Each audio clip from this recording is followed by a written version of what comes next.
నెల రోజులుగా ఊదరగొట్టిన mercy football ఆర్భాటం తుస్సుమన్నది.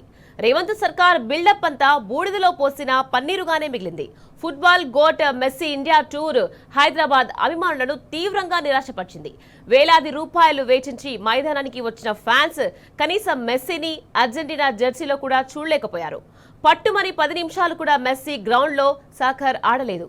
ఇంత దానికైనా గుంపు మేస్త్రి 100 కోట్ల ప్రజాధనాన్ని దుబారా చేశాడు. తుస్సుమన్న గుంపు మేస్త్రి ఆర్భాటం. మెస్సీ వర్సెస్ మేస్త్రి మ్యాచ్ కు బిల్డప్ ఎక్కువ, బిజినెస్ తక్కువ. అనుకున్నది ఒకటి, అయిందొకటి. 100 కోట్ల ప్రజాధనం దుబారా. గుంపు మేస్త్రి ఆర్భాటం మరోసారి తుస్సుమంది. Messi versus Revanth football match అంటూ చేసిన ప్రచారం అభాసుపాలైంది. నెల రోజులుగా రేవంత్ రెడ్డి రాష్ట్రంలో పరిపాలనను గాలి కుదిలేసి మరీ మైదానంలో దిగాడు. మెస్సీ వర్సెస్ రేవంత్ మ్యాచ్ అంటూ అటు భజన మీడియా సైతం వీర లెవెల్లో బిల్డప్ ఇచ్చింది. తీరా అసలు విషయానికి వస్తే అంతా తుస్సుమనిపించింది. మెస్సీని 10 నెంబర్ జెర్సీలో చూద్దామనుకున్న అభిమానుల ఆశలు కూడా నెరవేరలేదు. ఏదో క్యాజువల్ అవుట్ ఫిట్ లోనే గ్రౌండ్ లోకి వచ్చిన మెస్సీ అసలు మ్యాచ్ ఆడనేలేదు.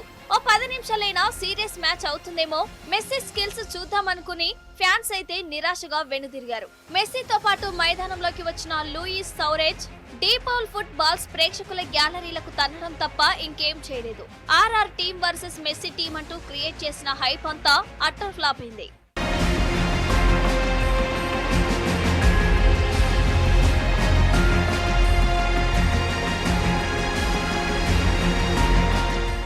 సొంత డబ్బా కోసం తెగ ప్రాక్టీస్ చేసిన సీఎం రేవంత్ రెడ్డి స్కిల్స్ చూసి అందరూ నవ్వుకున్నారు.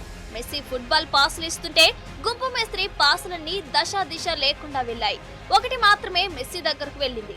ఇంత దానికేనా నెల రోజులుగా ప్రాక్టీస్ చేయడం, దానికి భజన మీడియా బాకాలూదడమని ప్రజలు నవ్వుకుంటున్నారు.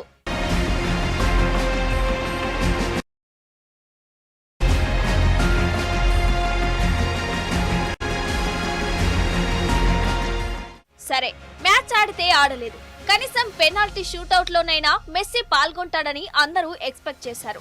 ఆఖరకు అది కూడా జరగలేదు. ఇంత దానికోసం 100 కోట్లు ఖర్చు పెట్టడం వల్ల తెలంగాణకు ఒరిగిందేమిటి అని పలువురు ప్రశ్నిస్తున్నారు. రేవంత్ షోకుల కోసం సింగరేణి సొమ్మును వాడుకోవడం ఏంటి అని విమర్శిస్తున్నారు.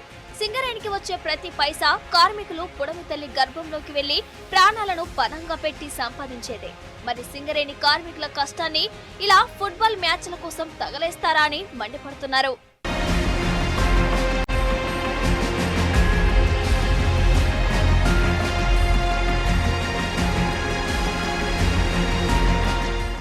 ఆల్రెడీ ఉప్పల్ స్టేడియంలో ఓ మినీ సాకర్ మైదానం ఏర్పాటు కోసం 5 కోట్లు ఖర్చు చేయడంపై కూడా పలు అనుమానాలు వ్యక్తమవుతున్నాయి. ఆల్రెడీ గ్రీన్ ఫీల్డ్ ఉంది. కేవలం చుట్టూ హోర్డింగ్స్ పెట్టి 2 గోల్ పోస్టులు పెట్టడమే కదా చేసింది. పోనీ ప్రేక్షకుల గ్యాలరీలో ఏమైనా వసతులు కల్పించారంటే అది లేదు. టాయిలెట్స్ కంపు కొడుతున్నాయని, పావురాల వ్యర్థాలతో సీట్లు కూడా గబ్బుగబ్బుగా ఉన్నాయని వచ్చిన ఫ్యాన్స్ ఫైర్ అవుతున్నారు.